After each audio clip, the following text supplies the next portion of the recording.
During his most recent fight with Ian Gary, Shavkat reportedly fought with a knee injury and a torn MCL. And during that fight, Ian Gary also targeted his legs with some nasty oblique kicks, which probably made it much worse. But the injury eventually became so bad enough that it forced him out of his title fight with Belal Muhammad at UFC 315, where he released this statement. And my biggest worry, that Shavkat won't come back the same dominant fighter we know him as. Look at Thiago Santos. After his brutal war with John Jones, he tore multiple ligaments in his left knee, partially tore his right, and still managed to win on one of the judges' scorecards against John in that fight. But when he came back, he wasn't the same fighter. He went from winning most of his fights to losing nearly all of them. Tony Ferguson tore his LCL tripping over a cable just before his fight with Khabib, and while he came back and got a couple of wins, he clearly wasn't the same Tony Ferguson. Then came the Justin Gaethje fight, and that was the start of one of the most painful losing streaks we've ever seen in UFC history. And that's what I'm afraid of with Shavkat. It's not just about recovery, it's about what happens when fighters can't move the same, react the same, or really trust in their abilities the way they used to. Now, if the reports are correct, and Shavkat had this injury during or before the Ian Gary fight,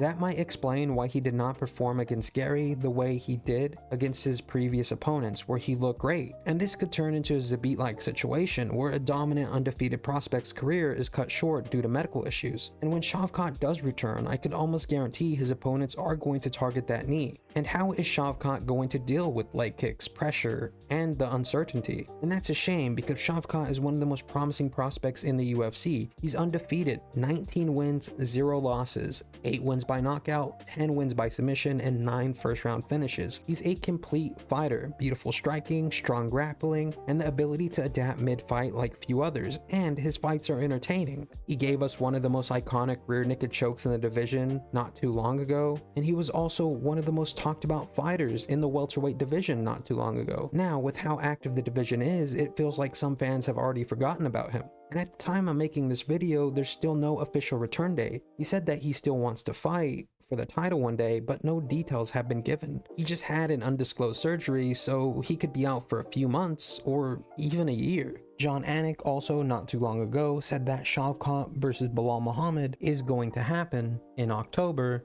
but at the current moment in time, there is no official announcement from the UFC. I just hope he comes back healthy. Also thought the same thing about Khamzat Chimaev. When he was fighting not too long ago and he was on a massive win streak, he got really sick, if you remember, for close to a year. And he came back even better from that time off. And he recently beat Robert Whittaker and submitted him. And he is now going to fight for the title pretty soon against the cutie Dricus du Plessis. But what do you guys think? Is Shavkat going to come back the same, or is he going to have a hard time? In my opinion, only time will tell. Some fighters go away for a year and they look nothing like themselves, and then some fighters go away for a year and come back and dominate, similar to Khamzat. And if he does come back, do you guys think he'll be champion? Or is the welterweight division so stacked now, is it going to be more challenging? But let me know what you guys think in the comments down below. If you enjoyed the video, please be sure to drop a like, comment, and subscribe, as it really does help the channel grow. It's my goal to hit 1,000 subscribers by June, so if you could help me out with that, I'd really appreciate it, or by the end of June. If you have any ideas for future videos or any ideas on how I can improve these ones, leave those down in the comments below.